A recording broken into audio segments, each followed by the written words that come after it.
bit on this shot. It looks like that's a window. There's a card. All right. Okay. So it's June 7th, 2011. I'm Josh Parshall. I'm here with Zhytomyr and Mr. Arnold Gachman, who's going to tell us a little bit today about Fort Worth Jewish history. So why don't you introduce yourself real quick? Hi, I'm Arnold Gachman. I am the grandson of Jacob Gashman, the son of Leon and Eleanor Gashman. I was born in Fort Worth, Texas in 1942, April. I have a wife, Harriet, and 2 children, Iric and Leisha, and 4 grandchildren, Lexi, Jordan,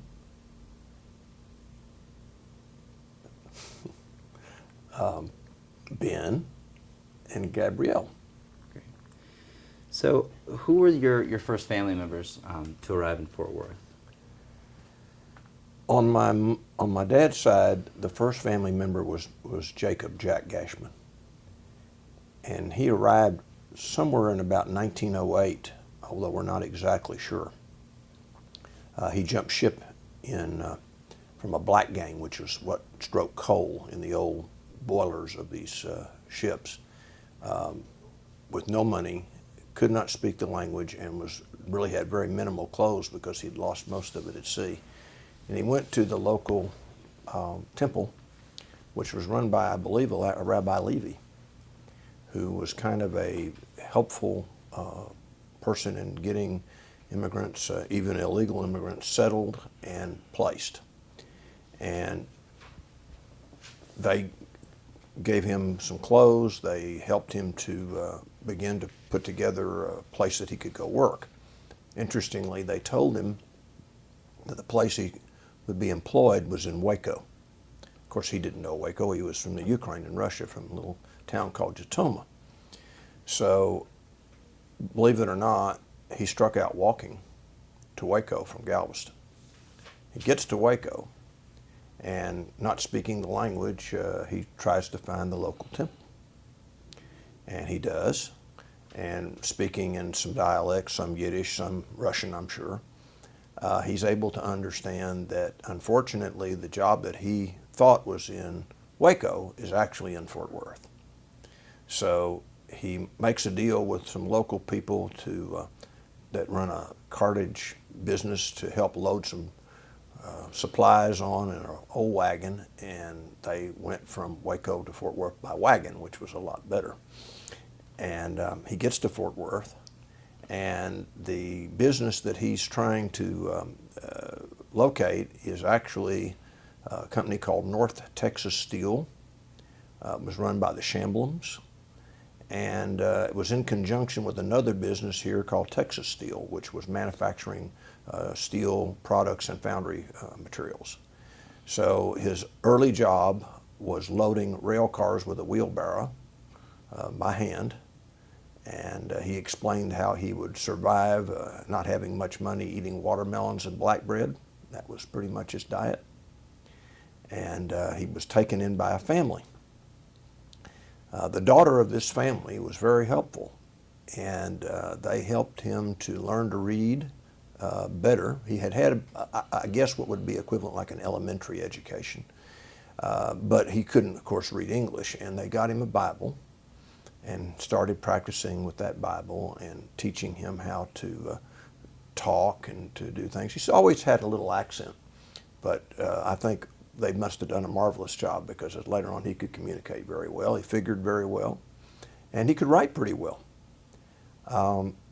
From that, he was able to upgrade his career to where he was able to buy across the scale in our business. That's important, so he could handle customers because he could talk to them and he could price them.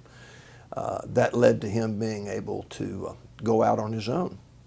And he would then go out on his own riding rail cars. He would hop freights from Fort Worth. And Fort Worth was unique because it had 8 railroads at the time.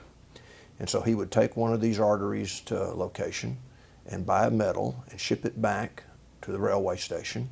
And then after he had made his buying tour, he would go into a little location where there was a small scrap yard, and he would package up his metals to the different grades that he needed to get the best price, and he would sell them, take a day or two off, and then he'd go out again. And he did this for a number of years. That was probably up until, I'd say, about 1916, when my father Leon was born. He was the first child.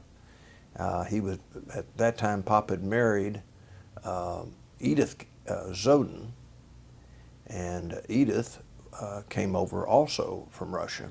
She was a unique story because she was the oldest child of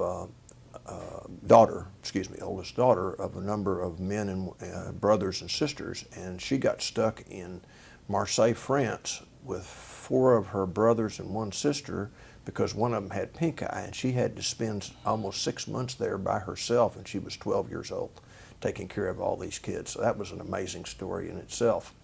So she came and met Jake, and the two of them married, and they had Leon, which was their first son, and then they had Dan in 1919 in Texarkana, Texas, because by that time they had opened a small scrapyard up in Texarkana.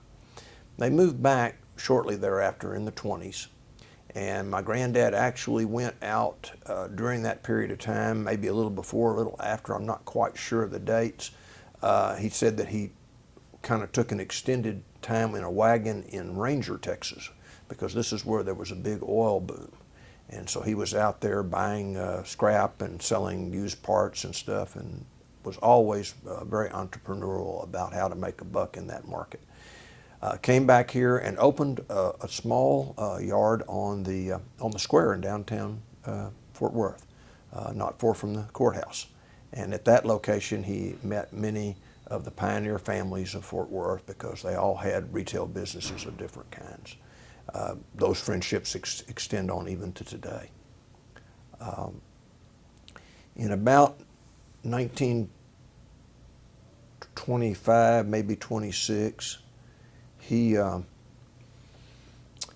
another partner, a man named Ellis, went in and bought a piece of property on the south side of Fort Worth off of a street called South on Broadway, not far from the temple. And there they started a scrapyard. He and his partner got crosswise over the son not working hard enough, and in 1929, maybe September, he bought his partner out right before what we know was the worst part of the start of the Depression. So my father and my uncle had to leave school and work hard to help him through that period. And unfortunately, as he explained to me, during that period on up to probably in the late 30s, 36, 37, he must have gone broke 4 or 5 times. Sometimes it was bank failure, sometimes it was just no markets or whatever it is. And then of course, in that period of time, he ends up getting a divorce, which was kind of unusual at that time. Long story short, the war comes. He is very successful because of the war. He was divorced a good portion of the war, and shortly before the war is over, he marries again. He marries a lady by the name of Frida Neff, and they have a daughter whose name is Diane. And she is my dad and my uncle's stepsister. So Pop is very proud of that and has become more successful. About 1946, they open, of course we had the scrap business. In 1946, they open a new steel and used pipe and new pipe business, which does very well. And so the businesses grow. And we hire lots of folks. It was difficult in those periods for Jewish people to find employment, and particularly in this part of the country. And our family made it a very pointed situation to hire Jewish kids, many of them returning from the war or who weren't able to go to the war but needed a job. It was a very interesting time in the employment world, was the way to put it. There was no EEOC or anything like that to regulate who could get a job, and most people just needed an opportunity. So in many cases, our family was helpful in getting people started in their careers that even today are still running businesses, competitors, or they've gone on to other aspects of the business world. This was like a training ground for them, including myself. I mean, it was, every one of us went through the, I guess you'd say, the teaching of learning in this business, because there's no way that you would get this at a university or somewhere.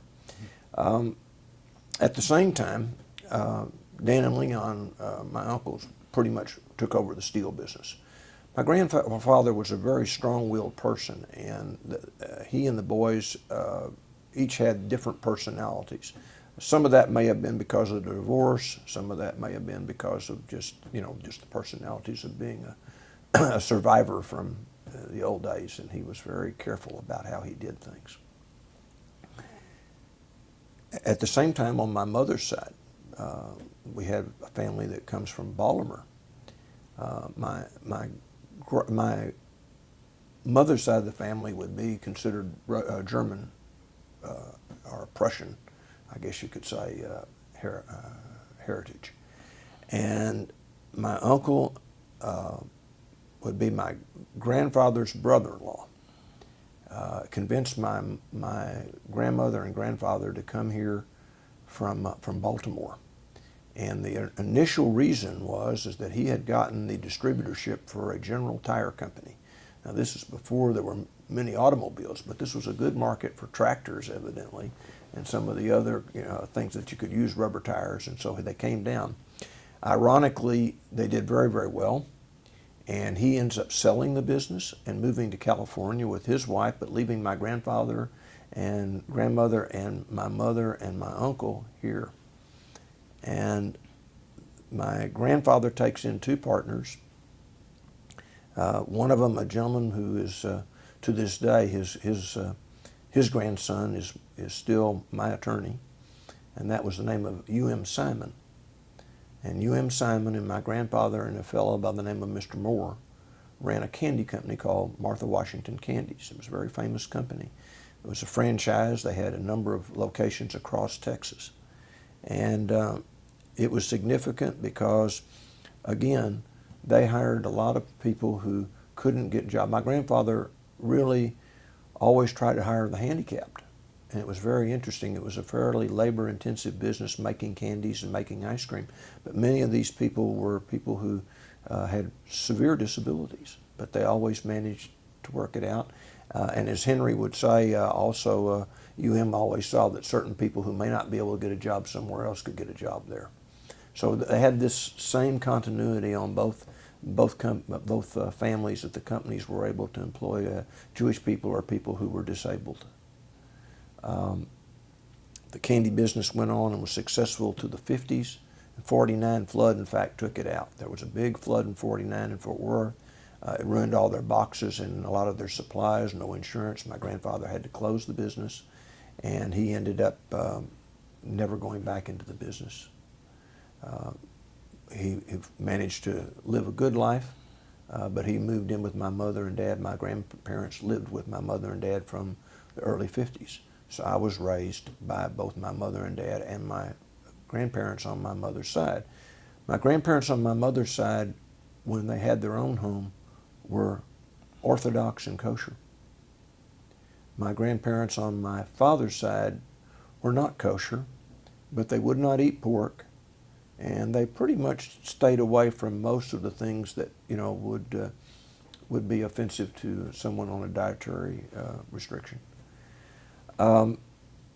It was interesting, the interrelationship of the two families, because my mother's side of the family, being from Prussian heritage, were not as receptive of my grandfather's side, which were from Ashkenazim, or not as educated family. So there were always rifts there. There were always things, but that was understanding, and I guess that's in today's world just the way things are in most cases anyway. The congregations at that time, as I can remember, The Orthodox congregation, or actually what was Ahava Shalom, it was Fort Worth was kind of a unique community because there were a lot of dual members of families who would support both because there wasn't enough to take care of, individually. So, but there were families who were strictly Reformed, and there were families who were strictly Orthodox, and then there were families that were kind of what you would call maybe moderate to both sides. And our families were that way. My grandfather on my mother's side served as president of the Orthodox congregation. It was on Taylor Street. In fact, it's right where the federal building is today. And next door to that was the Hebrew Institute. It was about a 3-story red brick building that would kind of served as the combination of places where you could have a meeting place and you could also do cheder and this and that and the other. And ironically, one of my grandfather's longtime partners, a fellow who lived in California, a fellow by the name of Matt Kotler, was in the business. But he got into the business because he originally was I guess you'd say, a representative of Jewish federations. And he would come around and he met my grandfather at that institute.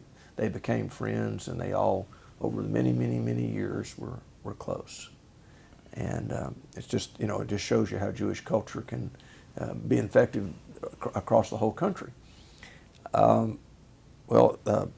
At that time, the congregation, as I remember it, was Orthodox enough that the children and the women sat upstairs, and the men, of course, and young adults that were bar mitzvahed sat downstairs. And I can remember as a small child, I couldn't have been more than 5, 6, 7 years old, that I had the honor of going down sometimes and sitting in the section where my grandfather sat, which was a really big deal. My grandfather Jake, on the other side, he was a member there, but he wasn't as devout a member, working, I think, more in the business at the time. Later on, the shul moved off of Myrtle Street, 1600 Myrtle, and it was built about in the early 1950s. I'm trying to think, it was maybe 1953, 54, 55, somewhere in that area. That was where I was bar mitzvahed. But by that time, it was a beautiful congregation.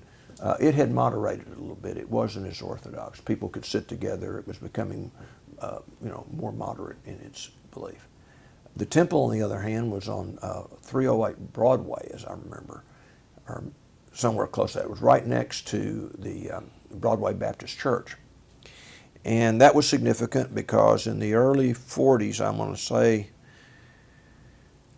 I don't remember whether it was 48, 49, something like that, they had a fire. The men's club had an event, and evidently the trash caught fire, burned up part of the temple, and the Broadway Baptist Church was kind enough to let us utilize their facilities for a period of time while we rebuilt the temple. Temple, on the other hand, is where I went to Sunday school. I went to cheder, or to Hebrew school, at the shul 2 days a week, and I went to Saturday morning services at the shul, but then I would go to Sunday school at the temple, and I was, of course, bar mitzvahed at the shul. It was, to me, I enjoyed both congregations, loved both rabbis. The rabbi that was principally running the shul was a fellow by the name of Isidore Garsick. Rabbi Garsick had a family of several boys and one girl, he and Sadie Mae. And I was close with David, who was their oldest brother, one of the oldest brothers. In the temple at the time, there were actually Rabbi Soskin, and he went on to New York. Left, I'd say, when I was probably about 7 or 8 years old, and a Rabbi Rosenblum came in from, I think, Detroit, a wonderful fella. Milton was his first name. And then after him came Robert Scher. On the shul side, we stayed with Rabbi Garsick, golly, up in to probably the early 80s, I would think.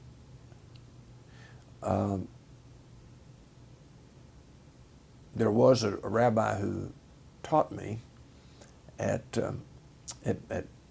Congregation Abba Shalom, who was in his 90s at the time, taught me my bar mitzvah, and his name was Rabbi Blumenthal. He had come from Waco.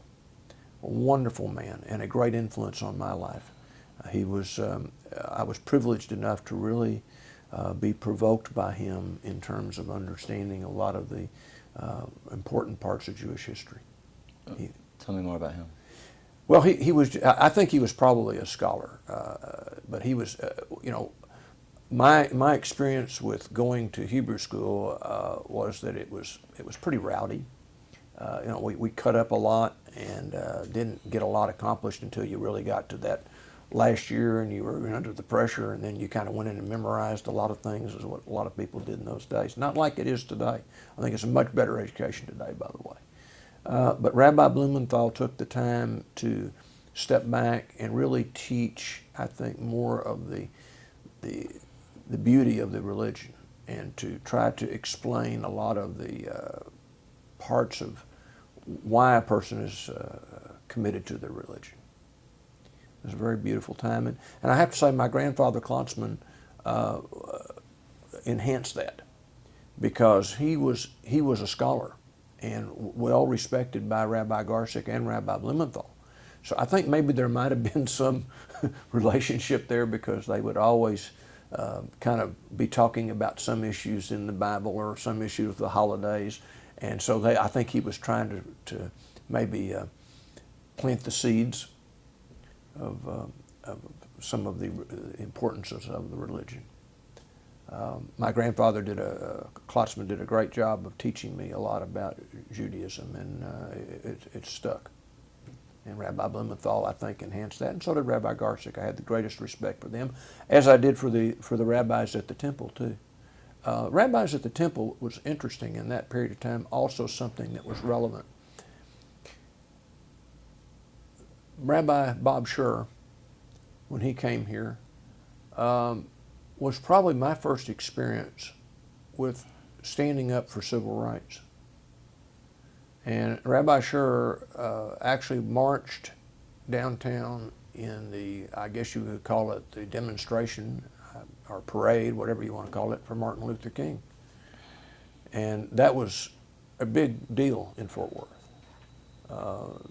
A lot of the members did not like that. Thought it was, inappropriate. But I have to say, I really respected Bob for doing that. Bob and I didn't always get along, by the way. He was a very devout Reform rabbi, and when my wife and I married, he and I had a nice discussion, and he said, you can't, I think I wouldn't paraphrase it, you can't have it both ways. You need to really choose either Reform or conservative, and we ended up choosing conservative for many years.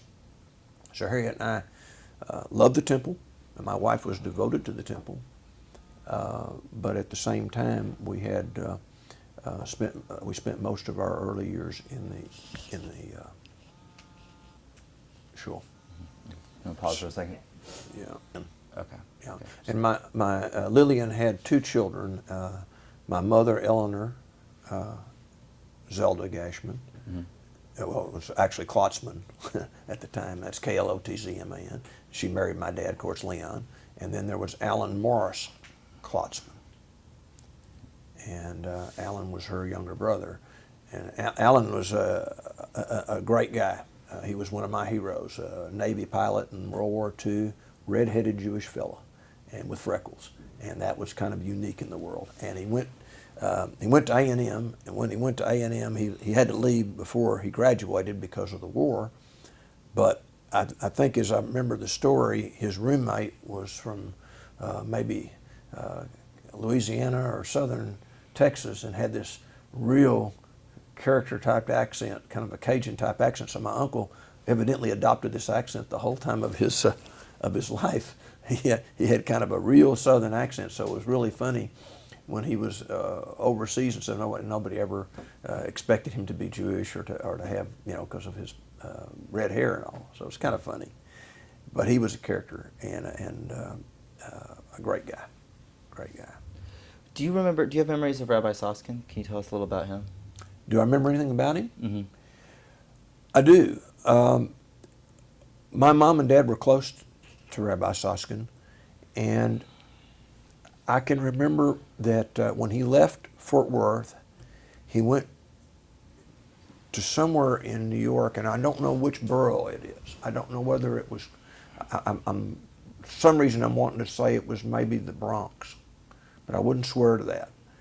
And we went to visit him. I can remember as a small child, we were up in New York, and we went to visit with him at the congregation. He was a really sweet guy. I mean, this was rabbis. Each rabbi, that you can deal with have different personalities. Some are better with people. Some are better with their academia. Some are better with, I think, their being able to articulate their what they learned.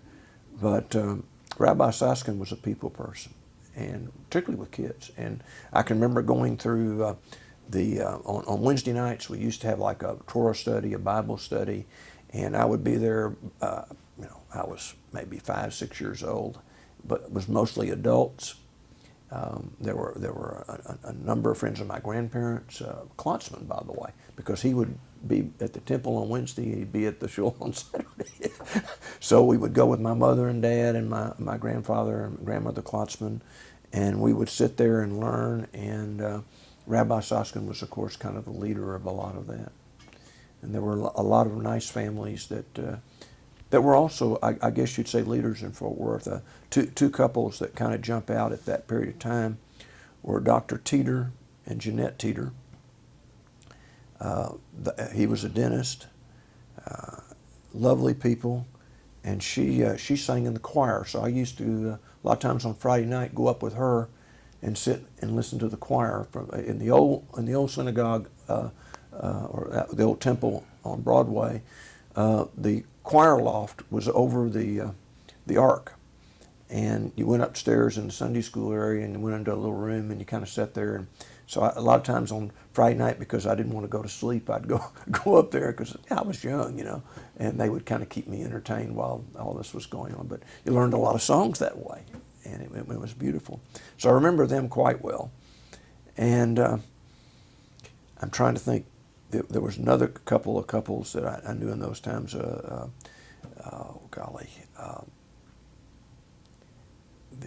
Baker family. I can't remember their first names, but they were wonderful friends of my grandparents. And we used to on Saturday night after Shabbos, we used to have. They'd come over and play canasta, and we'd all have a good time. There was a Gashman family. That was another, and they were close friends too. And Landmans and the Gashmans, Ginsbergs. Golly, I could go on. The Brockmans.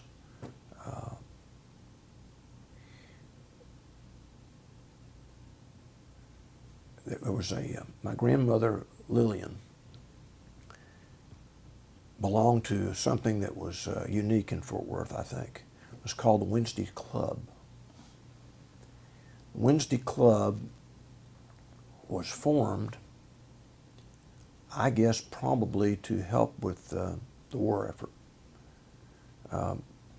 It started off that way, maybe. I'm not quite sure, and I could be wrong. But they knitted, and they did bandages and stuff like that. And they would have a lunch at someone's house each week on Wednesday. And it was all Jewish women. And they were the matriarchs of this city. I've mentioned some of them here, in Dina Gressman and Dora Ginsberg, Daisy Landman, Ella Brockman, my grandmother Lillian,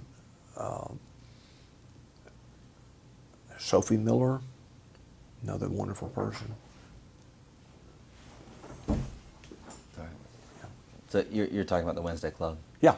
All these women, to this day, their children and grandchildren are the mainstays of Fort Worth right now.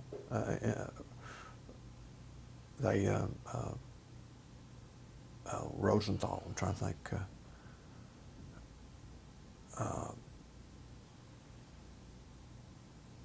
I can't think of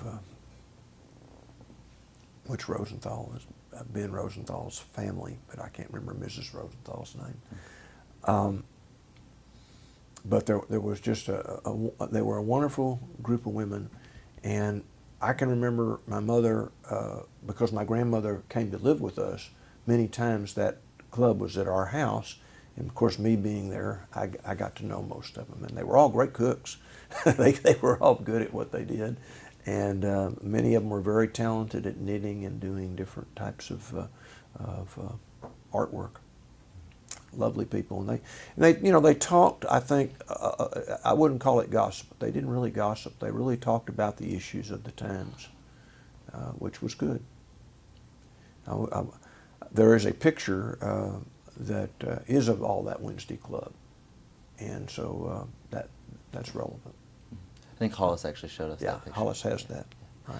I was wondering, so it sounds like your parents' social life was kind of very much wrapped up in the Jewish community. Oh yeah, my dad and my mom both. It's interesting. My mom played a very interesting role, coming from an Orthodox background.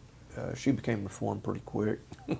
Went to the temple, and my dad Leon, although he was more influenced at the shul, we would go back and forth because of my grandparents. There was no hesitation at all, and so my dad was really good at being a community leader, and he was involved in many Jewish philanthropic organizations, both the shul and the temple, B'nai B'rith, the Federation. We had a country club that failed. He was president of the country club, I think, at one point, and ran the realty company. And there was a camaraderie of the Jewish men in Fort Worth. Now, what's really sad is that when you go back in the 40s and 30s and 40s, there were a lot of Jewish businessmen here. They ran small businesses, whether it was a shoe business or a liquor business or the meat business, in which, because we had packing, plants here, or something related to that, or the lot of garment people. But interestingly enough, the merchants in Fort Worth, the big merchants, were not Jewish, not like Dallas. There were a couple of Jewish merchants here, but most of the primary ones were not. And there weren't many Jewish people until much later in the financial institutions here either. This was a cattle town, and it was oil and cattle kind of drove it. But the Jewish people played a huge part here. But number of families that were across both congregations really worked to build Jewish life here and to sustain a Jewish identity. Some of them, like the Lusky families and some of the other larger families, were strictly on the Congregation of Sholem side. The Sankrys, a lot of those families, the larger families, were over there, and there were families on the temple side, Ginsburg, Rosenthals, that were more temple oriented. But when it came to some issue like Federation, they were all there, and they were all putting their money in together, and everybody understood that what was really, it was for the common good of the community. And I guess, to put it in the best words, one of the leaders of the congregation one time, when I was a young man, called me. Lou Barnett, great fellow, happened to marry one of the Brockman girls, Madeline. And Lou called me one day. I was doing some fundraising deal, and he explained to me in a very gentlemanly way that you need to realize that when you do something like that, you're taking money from something else in the Jewish community. And so it was an interesting lesson. I appreciated that, because later on I realized what he was talking about. I was young and didn't understand all of it, but certainly there was a political system here that kind of maintain Jewish stability. And that's changed somewhat in recent years. I think the old line families have kind of not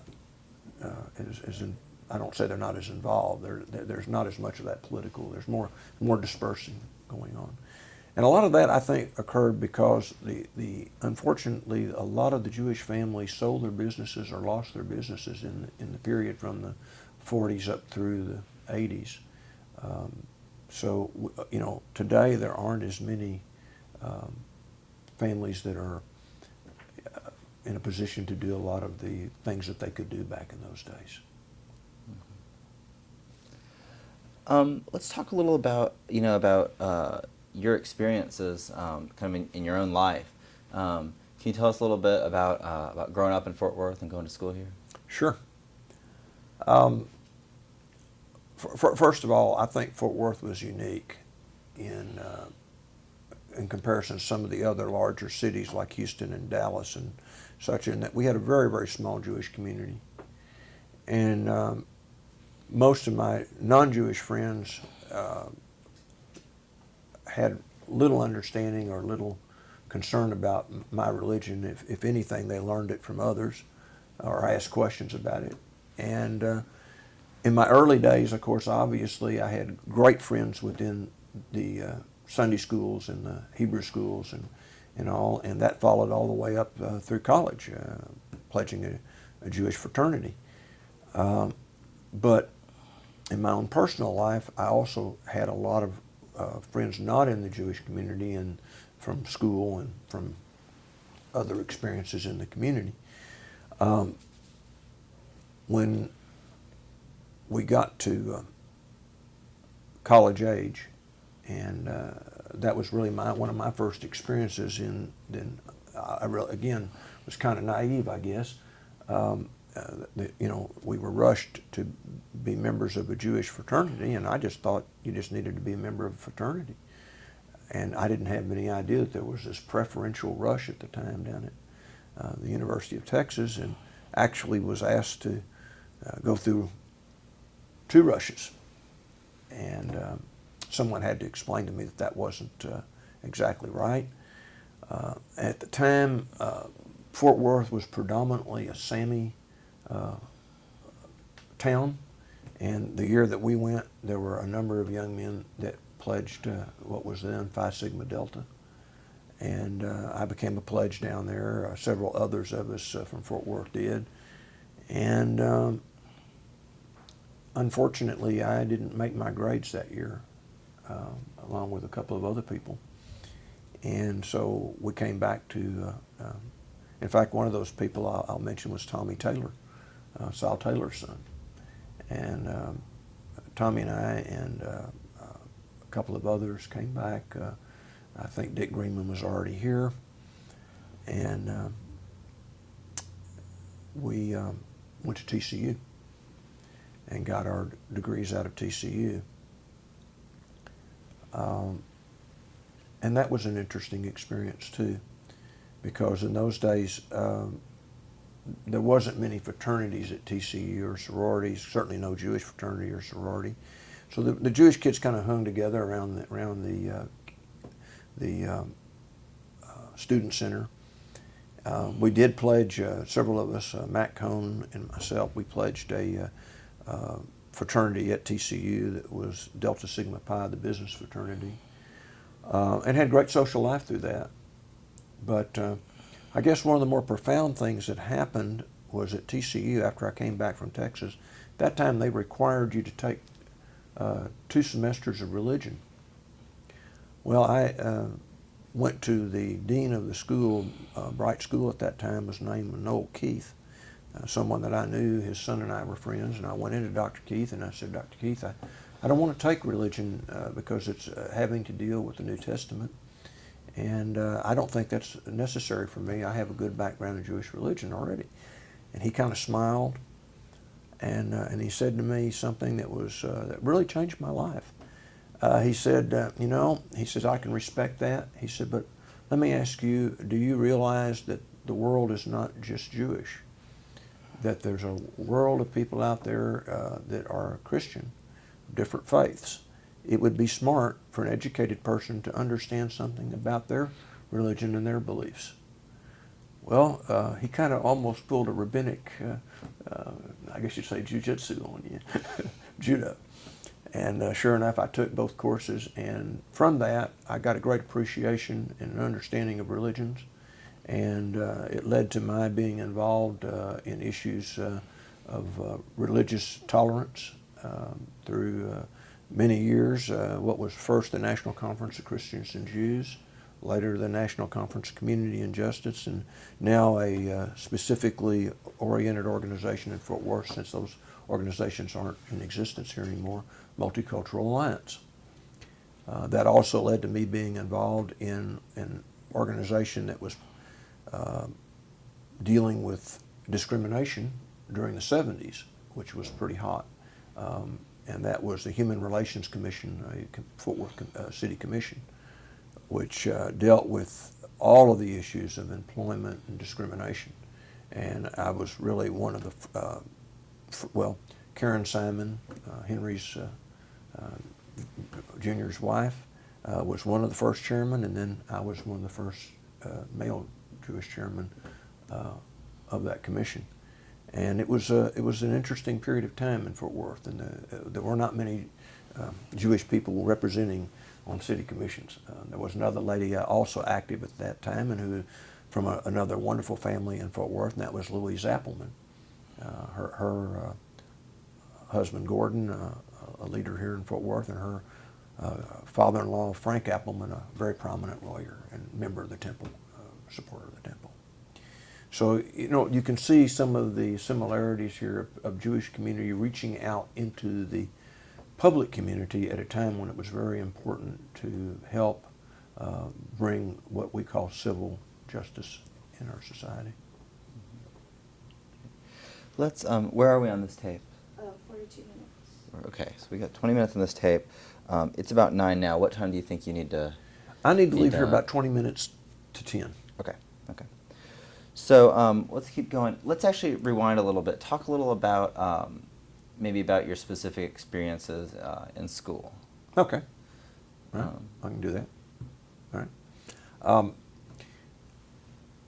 I came up through the Fort Worth public school system in an interesting experience, because my parents lived on the west side of Fort Worth when I was born, and that was really not a predominantly Jewish section of town. I went to elementary school for 1 year there, and then my mother had an accident, fell. She was in the hospital for a long period of time with a broken back. So I moved in with my grandparents, which lived on Harrison Avenue in Mistletoe Heights, not far from the shul. And that's on the near south side. And spent my first couple of years at Lily B. Clayton, which was an elementary school there. And then my mother got out of the hospital, and we moved over close to what is Park Hill, which is close to TCU, where I grew up. And I went to Alice Carlson. Alice Carlson is located about a block off campus of TCU. So as a young person, TCU played an extremely important part in my life, because I was walking home from school every day right by the campus, being around there. So it had an influence. I always had a great appreciation for TCU. And in those days, it was interesting. You could walk home or you could ride your bicycle, not like it today where you have to worry. A lot of Jewish kids at Alice Carlson. There were some Jewish kids, of course, at Little B. Clayton as well. Then we moved over to McLean Junior High School, and that's where all of the Jewish kids came together, because some of them were at other schools, and we started a social life there. Got to know a lot of the girls and guys, and we formed AZA, and we went to AZA and BBG, which was a pretty big deal. There wasn't as much activity in the Temple Youth yet. That came later on. But before that, actually in elementary school, there was Young Judea, and that was really good too, because at that time there wasn't much differentiation between the two congregations and being, going to. But AZA BBG really was more dominantly the conservative side. regrettably. So it didn't get as much, but the temple had affairs and things that brought the kids together. And then later on, I think they had camps and stuff like that, obviously, that supported youth. Later on, they had Tofty, and that was wonderful. That was good. But we went through McLean, and of course, being teenagers, a lot of the kids, really had close relationships. We dated a lot. We had a lot of fun, and then we ended up.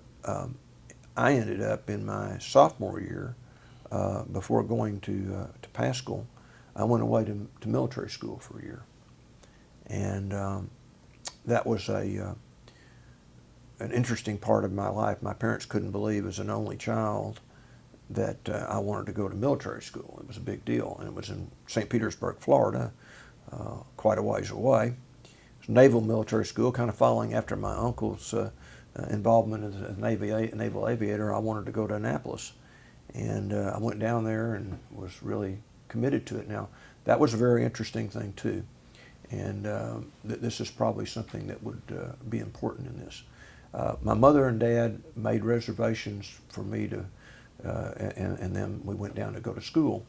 We made it at a hotel down there through a hotel here, which had a private club. And so when we get down there, it was late, the weather was bad, it was raining, so they just put us into our room, and the next morning my dad and I go down to check in. Dad at that time was president of the local lodge of B'nai B'rith, and we walked to the desk, and there's a sign that said, "This is a restricted hotel." We'd never seen that before. And so Dad had to explain to me what a restricted hotel was. So from that, we left, of course, right after that, went somewhere else. And then I went to military school. There were 3 Jewish kids in the military school, 2 of them in the senior class, 1 in the junior class. The unfortunate part of it was that I came from Texas. There were several other kids from Texas. Most of them couldn't recognize me as being Jewish. In fact, I roomed with a fellow from Louisiana whose family had ties to the Ku Klux Klan from the Confederacy, and my other roommate was a German whose father was a military person in the German army during the war and was a diplomat at the United Nations. So it was quite an interesting experience. But the other Jewish boy in the class was from New Jersey, and they picked on him terribly. And he and I were good friends, and so I kind of tried to do what I could to take him off of him. But that was life in a southern community at that time. It was an experience to me that was different than Fort Worth. I came back to Paschal, renewed the friendships. It was pretty easy. And then, of course, obviously ended up going my first year to Texas. And you've heard that description, and then graduated out of TCU. One of the things that was interesting, Mom used to be carpool for Cheder.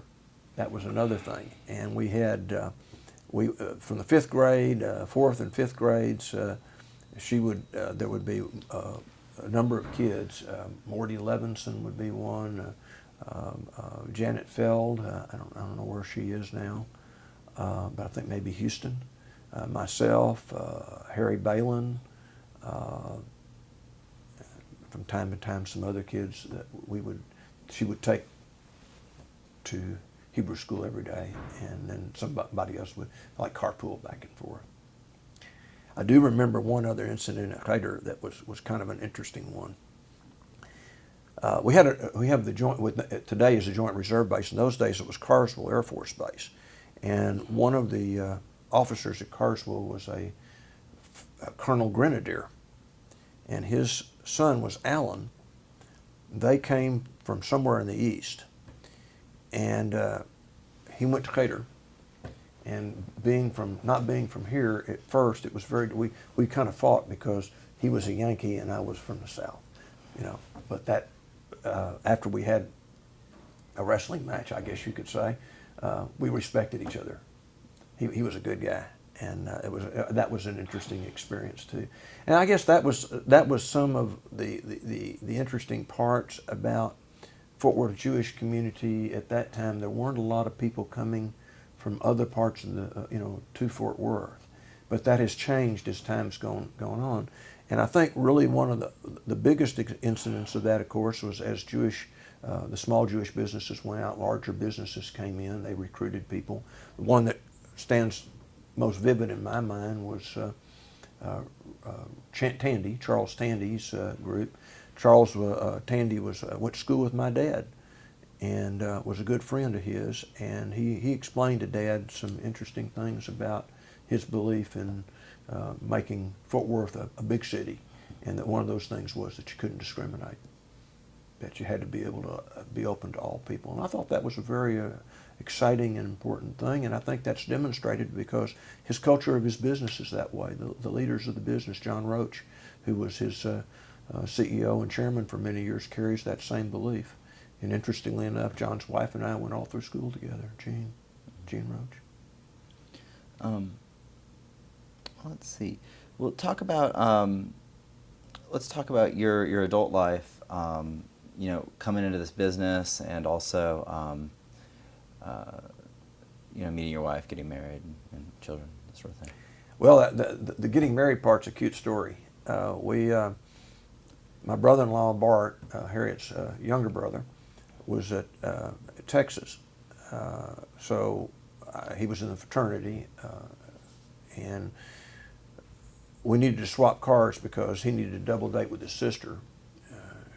So I met her there, and we didn't have a date together.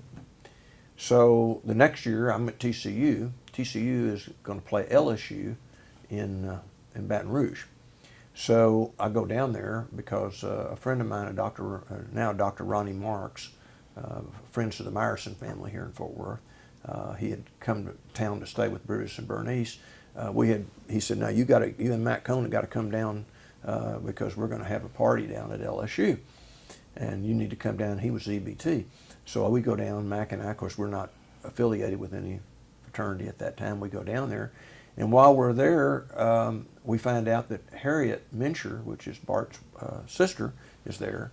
And so I called her up and fixed her up with a date with a friend of mine, Phil Kovald, who was a friend of mine from here in Fort Worth at TCU. And she reluctantly goes out on the date. We meet, and I invite her to come up here for New Year's. So she comes up for New Year's. She stays with my grandfather, and this is kind of a cute story. When I brought her to the door to meet my grandfather, to stay with her and Diane, and my grandfather's in a smoking jacket and he's got a cigar, and my wife said to me, she didn't say it then, she said later on, she says, "Oh my goodness, I didn't know what I was getting into." She can imagine. Pop was kind of dapper in those days. And that's Jake, my grandfather, we all called him Pop. And my wife stayed with them, but interestingly enough, she had another date for New Year's over at the Texas LSU game because I wanted to watch the football game here. She didn't like that much. But anyway, we ended up going through a whirlwind romance, and we get to April, we get pinned, and I was driving back and forth to LSU a lot during that period of time on the weekends.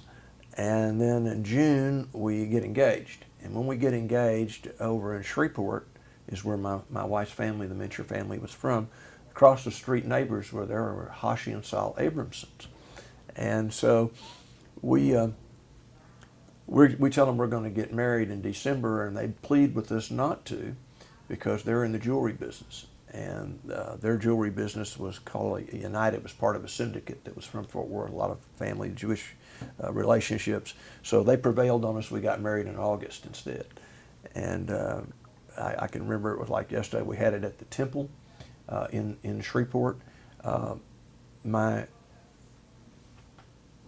Harriet's older brother was married to Leah Levy Mincher, and Louis and Gertrude were real benefactors. They gave basically most of the property of the temple in Shreveport. So we had Rabbi Lefkowitz married us.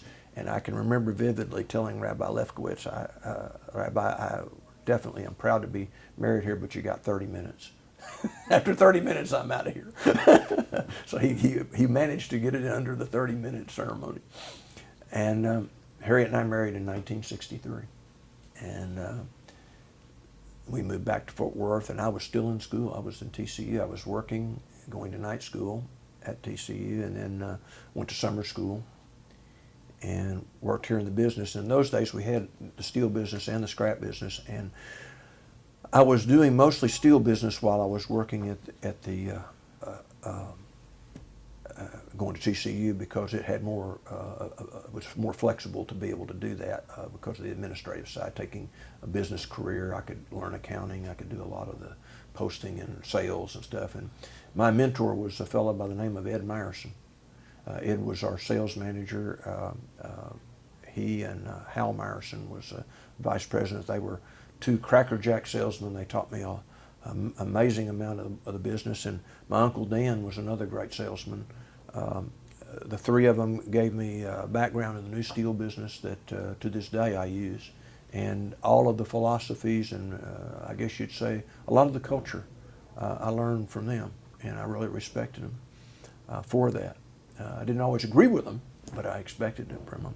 My dad was an interesting person in that regard. Leon was kind of the president of both companies at the time, and he was really a great administrator. He was a very amiable person. My Uncle Dan was much more, emotional and expressive, and was hard to get along with him. But we had a lot of Jewish folks in the business at the time, which was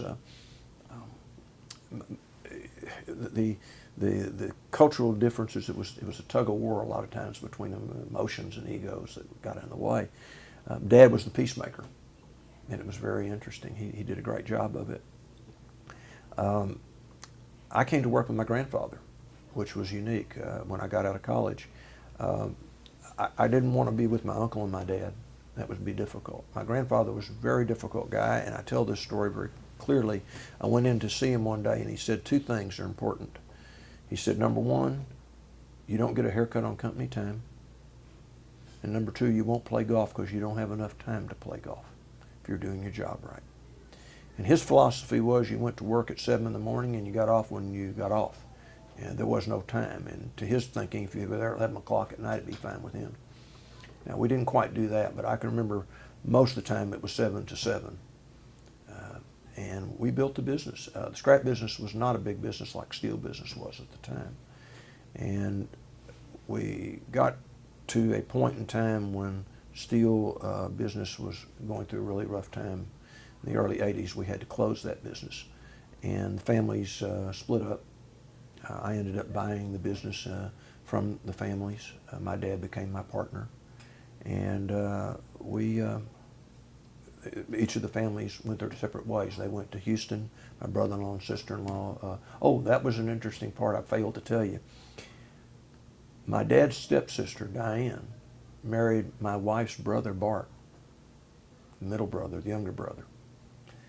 And so they are my brother-in-law and sister-in-law, and also my aunt and uncle. So it's kind of a unique thing, Jewish geography, I guess you'd call it. He was in the steel business with my uncle, and they parted ways, and my uncle and his boys are in Houston, and Bart and Diane moved to Houston. They were successful in their business. They sold it out. The boys still, Dean and Randy, Dan's two children, still run the steel business that they have down there, and we run the scrap business up here. Iric, my son, has taken over and has become the chief operating officer of the scrap business. And our scrap business we bought in 1986, and from that time, a couple of really interesting stories with the business. We rocked along, struggled until the mid-90s, finally got ourselves above water, and in 2000 we made a commitment. We were to buy a company. Ironically, the company we buy is a company called Jacobs Iron and Metal Company. Mike Jacobs, who was the founder and owner of that business, was a close friend of my grandfather's. And I had known Mike all those years. He was a Holocaust survivor, and someone who lectures across the country even today. Is well known nationally as a survivor who lectures on the Holocaust. Sat right at this table at the other end and said to me in no uncertain terms, I need to sell my business and you're the person I want to sell it to. I had no intention of buying it, but we ended up buying it. Mike and I and Ginger, his wife, and in fact his son Reuben still works for us, and we have a wonderful relationship. Subsequent to that, another Jewish family in Dallas, the Eisenbergs, we were trying to figure out how to merge our businesses. That didn't really kind of work out. Things got into a downturn, and we ended up buying the Atlas Iron and Metal Company from the Eisenbergs. Still remain very good friends with the whole Eisenberg family. So the whole culture of the scrap business is maintained in those two companies. Let's pause here. So it's June 7th, 2011. I'm Josh Partial. We're here with Arnold Gachman. And you were, you talked earlier about being involved in AZA. Yes. Junior high and high school. Tell us a little more about what that was. Well, that was a great experience because we were, typically right after you got your bar mitzvah, you kind of became a young man, and you wanted to carry on your Jewish identity. The important thing was there was a counselor, or there was the fellow who kind of oversaw the adult, and that was R.D. Moses. Ironically, R.D. and I struck up a friendship that lasted our whole lives. Fortunately, he's passed on. But there were two young fellows at the time that were kind of the senior guys, a fellow by the name of Bert Rackhoover and Arthur Myron, who were the young fellows. And what I remember clearly, we went one night. In those days, they had drive-ins. So we had a drive-in party. So the boys that could drive took us, and we all got in the cars, and we go to this drive-in on the east side of Fort Worth. Stayed out late. I came home about midnight, which I had never done. And my grandmother Klotzman was there. My mother and dad were not there. And boy, did she take Bert and Arthur to task. She really read them the riot act, that they were not to do that. And so I had a real problem in understanding the maturity of, here you were, a 13-year-old with 16 and 17 years old, the transition of AZA bringing adulthood, but yet at the same time having responsibility. It was a great eye-opener to me. But we had some really fun times because there was baseball teams and basketball teams and the athletics, and we would play some of the kids especially from Dallas. And we would go over to Dallas. Sometimes they'd have a baseball game and then a dance afterwards, or a picnic, or whatever it was. And I got to meet a lot of the Dallas kids, and that was really great. Even to this day, I remember one of the kids that I dated was a Rosenthal, Harriet Rosenthal, who was over there. There was a little girl named Greenberg who was from Tyler, and ironically, her family's in the turkey business, I think. I didn't know it at the time, but she was a lovely young lady. There were a number of other families there with daughters and sons that I made friends with at that time. So when I go to the University of Texas, years later, here are these same people, and it was kind of reigniting a relationship, which we weren't strangers. It was really kind of interesting, and particularly a lot of the Phi Sigs at that time were from Dallas and Houston, and so having that Dallas and Houston experience was good.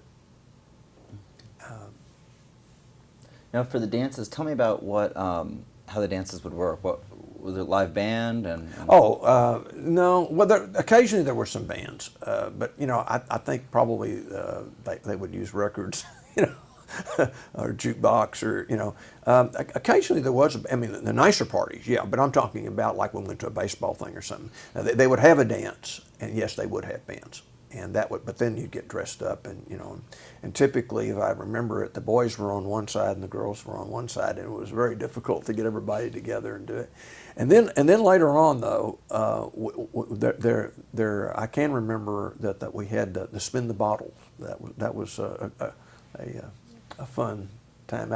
I think I remember being in the 7th grade when that was first introduced. Yeah.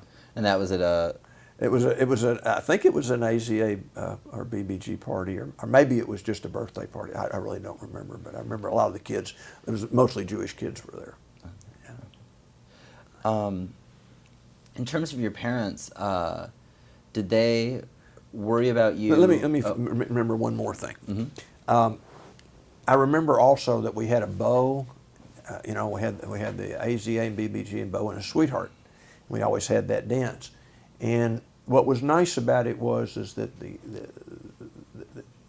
some young girl or young boy was chosen, and it was like for a whole year, and it was kind of like, they were special, and it made a special relationship. And so many times we'd be welcomed into their home, and certainly two of those girls were close to me my whole life and still are, and that was the Labowitz family here in Fort Worth. And we would go over to their house, and later on I dated them, and it was just a nice way of making kids feel special. I remember that. Yeah. I'm sorry. Were your parents concerned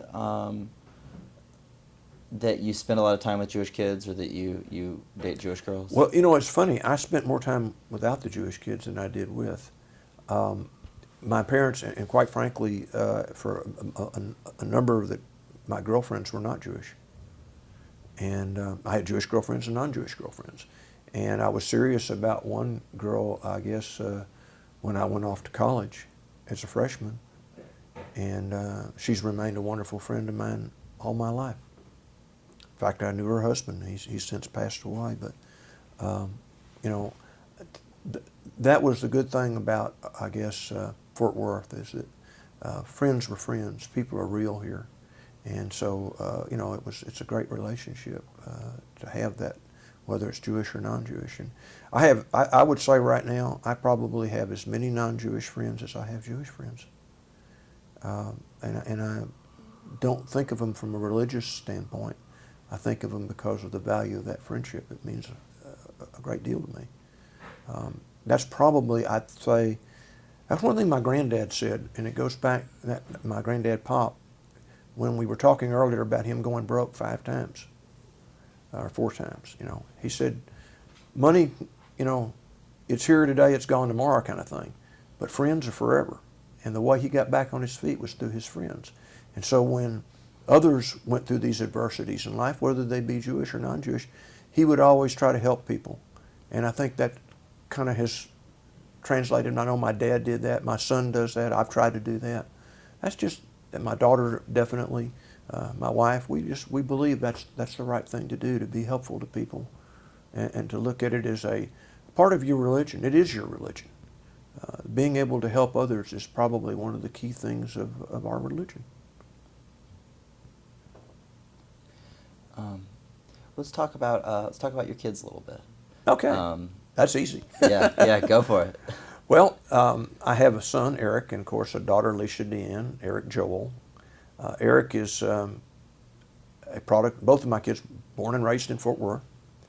We lived our early days on the south side, and then when the kids grew up and were almost out of the house, we moved to the west side where we live now. They went through, my daughter and my son went to Trinity Valley, which was a private school, till about the 7th grade. And then they transferred. My son went one more year to Country Day, which is another private school, in the 8th grade. Then he transferred, and my daughter transferred over to McLean. And they all went through McLean and through Paschal, which makes 3 generations. My mother and dad were graduates of Central Paschal High School. I was a graduate of Paschal High School, as were other members of my family and generation, and my uncle also were all from Paschal. And then in this generation, my children graduated from Paschal. So it's a kind of continuation of the alumni, I guess you'd say. My son Iric went to TCU, graduated out of TCU, and he pledged a non-Jewish fraternity, Kappa Sigma. My daughter Alicia went to the University of Arizona, and she was a Pi Phi at Arizona. There were Jewish kids in those fraternities at both schools. And they've since gone on and married. Iric married Susan, and Susan, of course, was from Florida. She was at Arizona with my daughter, and that's where my son met her. And then Iric left when he graduated school, and they lived in California for a while he worked out of the business for 5 or 6 years and worked for another scrap industry leader, and then came back here to Fort Worth and decided to live in Irving and then in Dallas, and now he lives in Dallas. Alicia married John Carlson. John was from Tucson. John is not Jewish, and he has a child by prior marriage, Kellyanne, who is like one of our grandkids too. We love her. She's now living in California and going to school. And then we have 2 grandchildren, Ben and Gabrielle, and they now live in San Antonio. They were originally in Tucson. They moved to Gilbert, Arizona for a while, and now the company has moved them. He's with a company called Suntz, a big construction company, and they now live in San Antonio, where they have made contact in the Jewish community. Alicia, my grandchild Gabby, goes to the Jewish Community Center school. My son Ben is going to be bar mitzvahed, and he's going to the conservative congregation. And when this is an interesting story. When John and Alicia were dating, they came to me and they asked permission, and we were worried because John was Presbyterian, Alicia was Jewish, and obviously some issues here. What are you going to do about the kids? So typically what I would say politically, trying to be correct, is, we're going to marry and we're going to raise them both in both religions. And I said, guys, I don't think that works. What little I know about this from my experiences in Judaism and Christianity, you guys need to figure this out before you get married. So they went to talk to 3 ministers, a rabbi and 2 ministers. And ironically, one of the, I believe it was a Methodist minister, said to them that really you need to choose, and whatever you choose, that's what you do, and do it well. And so they chose, John was willing to let the kids be raised Jewish, and so therefore in the temple, Rabbi Mecklenburger agreed to marry him if they would raise the kids Jewish, which was a big deal because we wanted that to happen, and we had a nice ceremony. So from that, both of those kids are going, and both of my and Alicia and all of them belong to the congregation down there. Iric and Susan have raised the kids at I believe it's Temple Emmanuel in Dallas. So we're very blessed to have our kids, getting their Jewish heritage on both sides here. I would say that, they're not super devout, but they do respect. And I think one of the things that's really pertinent to all this is the exposure of the kids to the holidays from the parents and the grandparents always seems to provoke or to make things more interesting for the kids. And they, and hopefully, just like it did with me, when you get to college, you will reignite that identity and reignite the interest in Judaism that is part of their heritage. And they all, it would be a shame that they would not know it.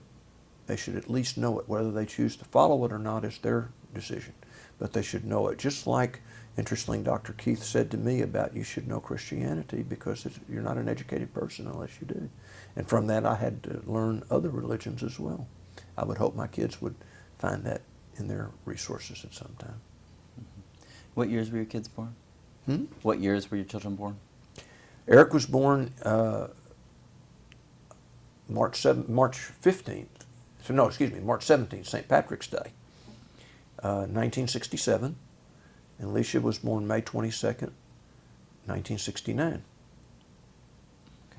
Passed the quiz. Yeah, they're both in their 40s. Mm-hmm. What would you say, what was their experience growing up in Fort Worth? Can you talk a little about raising them Jewish here? Well, I don't think Iric had, he went to Sunday school, didn't like it a whole lot. Neither did Alicia. It was, because it was at the shul, and it was kind of boring to them. But he was bar mitzvahed, and he did go through Hebrew school. Alicia did not. She was not bar mitzvahed at the time.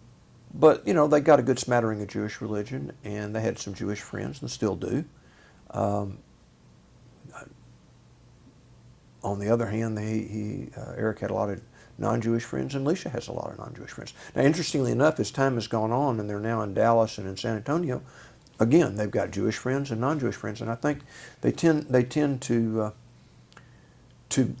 continue, their Jewish identities, and I'm really glad for them. And I think what's interesting, especially in the San Antonio experience, is how the Jewish people in San Antonio, the leaders of the Jewish communities, have really reached out to them.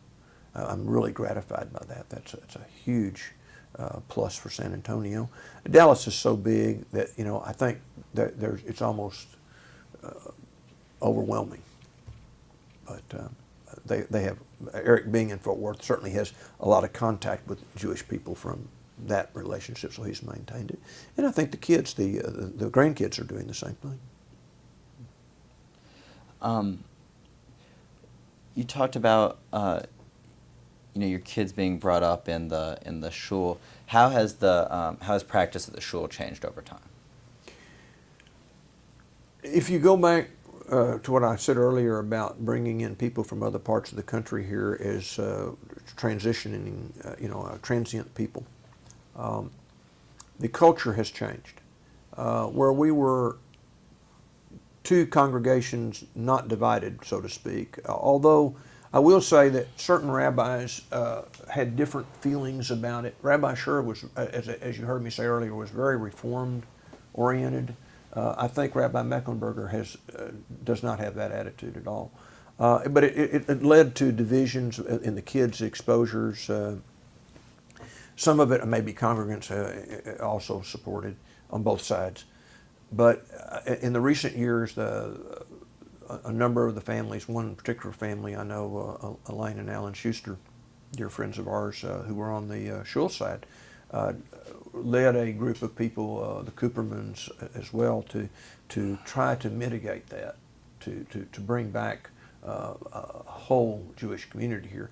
But what you have is you have different cultures of Jewish life from eastern cities, big cities, where there was multi-denominational, so you had everything from the far right to the moderate to the far left, and so Fort Worth doesn't have that much capacity to run that many synagogues, so those influences have come here, and the people that were strongly devout in their Jewish beliefs have tried to influence that more. What's interesting, in fact, I was talking with Mrs. Rosenthal, Roz Rosenthal, yesterday about this very thing, and we were laughing about how her temple, when she was a young girl, was very, very reformed, and how now at the temple they're marching around with a Torah. And she didn't remember that when she was a child, and I said, no. When my grandson had his bris in Tucson, we went to the Reformed temple, but the Reformed temple had more Orthodox or conservative influence in the service. 7 aliyahs, daven and they did singing. They had 3 on every prayer, and that was a Reformed congregation. So, it's interesting to see the different cultures again influencing our thing. That's what's happened in Fort Worth, and it can get very, very strong, and the personalities can have, in many ways, alienated many people. To me, I've always taken the position, having been president of the Federation and having served in the leadership of both congregations, a Jew is a Jew. And we get in real serious trouble when we try to label who or what we are. When you are so convinced that you are the best at whatever it is that you believe you are, then you need to go back and start reading because you've missed something in what the real belief of our religion is. It is not a religion that teaches it by being perfect in what we do. No Jewish person has ever been perfect, and they never will. So we need to be able to forgive, we need to be able to understand the other's perspective, and to work out those differences and live together as one community. And if we don't do that, then we're going to face something that is very dangerous, and that is the loss of our Jewish identity because we've so divided ourselves. I think Rabbi Zilikovich, who left here recently, and not under the greatest of terms, made one comment that I do agree with, and that is he talked of the White Holocaust. And the White Holocaust, in his estimation, was that we were going to be so assimilated that we wouldn't know who we are. Well, from my belief, and from the belief that my grandparents on both sides gave me, which I think is important, that you have to learn to live with your fellow man, that you have to never lose your identity, you have to understand your religion, you practice it every day.